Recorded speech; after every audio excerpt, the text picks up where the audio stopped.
Cost Accounting, Chapter 18. In Chapter 18, we look at performance measurement and how we evaluate managers and divisions.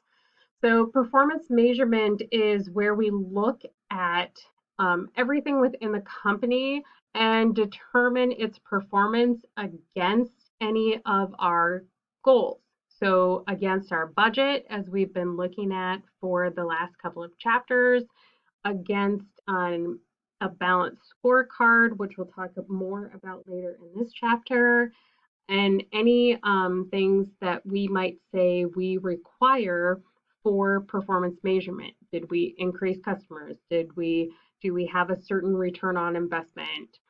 Do we have minimum qualifications of our people? How well are we meeting budget to actual information? So it's the evaluation of by upper level managers of the performance of our mid-level or division managers.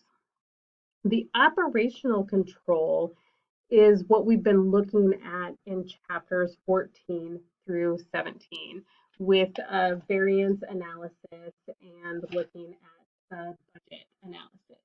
The management control is the evaluation of our managers. So looking at our higher level managers and our long-term strategic strategies, goals, and issues. The operation control is short-term performance evaluation or those variance analysis that we look at.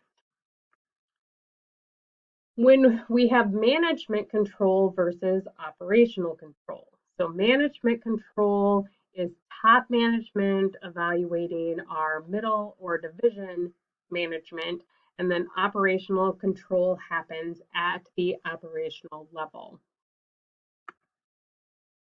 Management by objectives, when we have management by objectives, this means that top management assigns a set of responsibilities and goals to each mid-level or division manager, depending on the functional area involved for that manager. So a functional area would be human resources or accounting or information technology. And then the amount of authority that mid-level manager has over the work that they're doing, the amount of control they have over the unit for hiring and cost control and making decisions. We have these responsibility centers. Those are often called strategic business units. So when we looked at them in Principles of Accounting 2, we called them responsibility centers. This textbook calls them SBUs or strategic business units.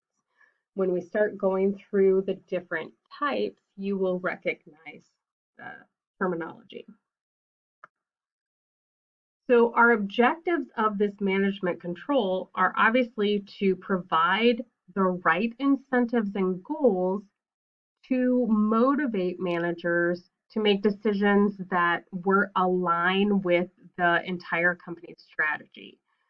So measuring what those incentives are, that we motivate managers to do really good work, and that we motivate them to make really good decisions that benefit the entire company as a whole.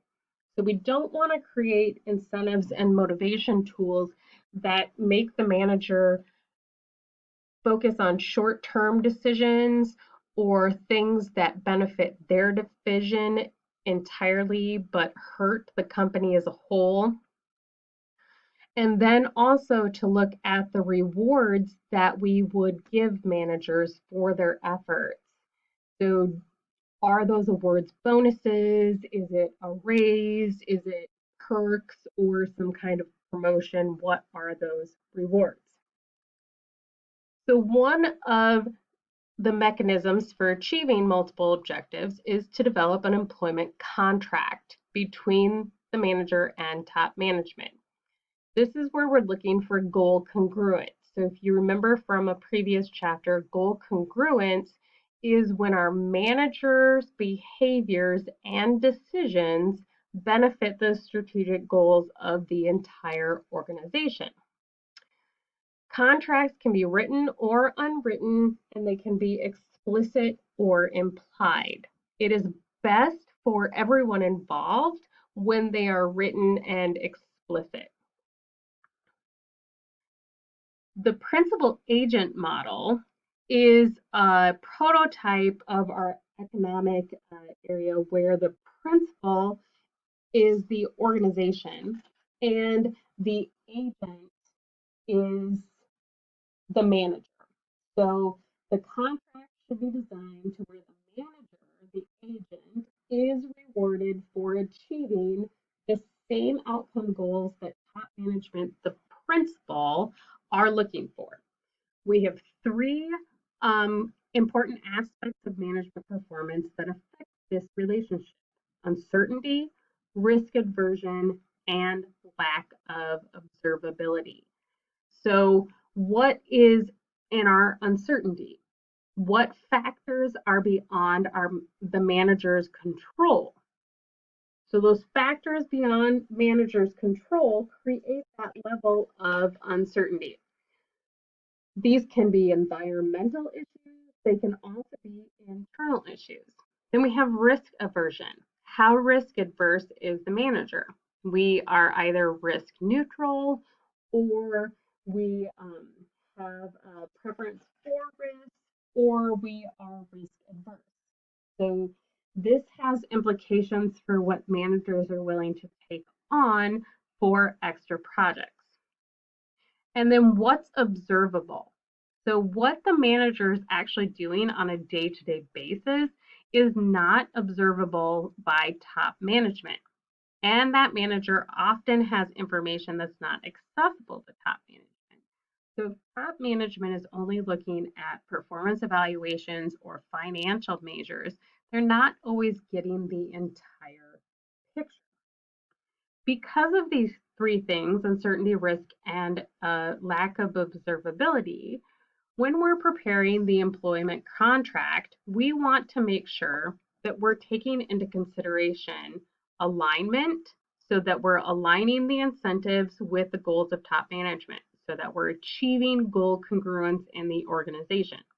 Controllability. So anything that that manager does not have control of that manager should not be evaluated on. So these things would be like common fixed costs that are allocated to the division by whatever division allocation model we have chosen.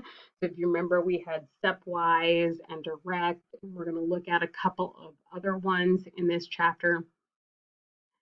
So those uncontrollable factors shouldn't be part of the contract for performance evaluation. And then risk sharing. So managers are more risk adverse than top management. So it's mutually beneficial that we look at risk sharing so the manager is more willing to take on different projects that could have potential benefits to the organization as a whole. So when we look at these external factors, such as uncertainty, then the manager has risk aversion. They make decisions every single day. They have the effort that creates the outcomes of our decisions and efforts, which go into the performance report. So we can see the outcomes of the manager's decisions and efforts in how well they're meeting their budget, how well they're controlling costs, how well their division met its goals.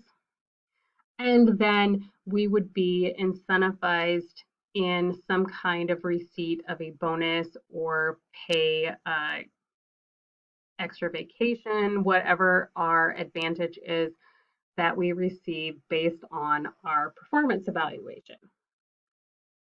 When we're designing our management control system, we want to answer these 4 questions. So who, what, and when, and then whether it's a formal or an informal system.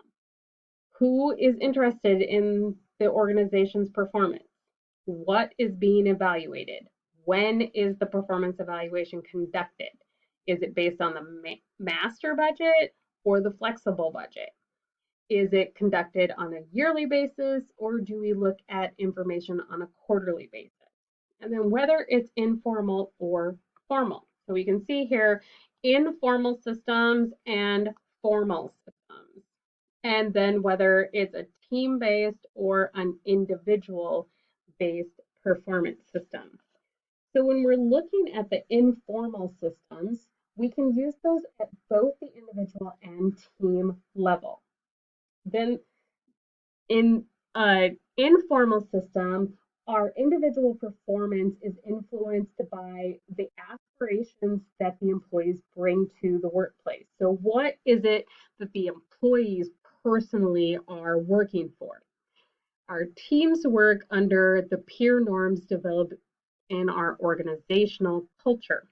In a formal system, we have the things that we're looking at for control systems at the individual employee level are our hiring policies, our promotion policies, our leadership development policies, and our strategic performance measurement system. So what policies do we have for ability to be promoted? What things do we put into our hiring practices? What are minimum qualifications for performance? And then how do we incentivize those?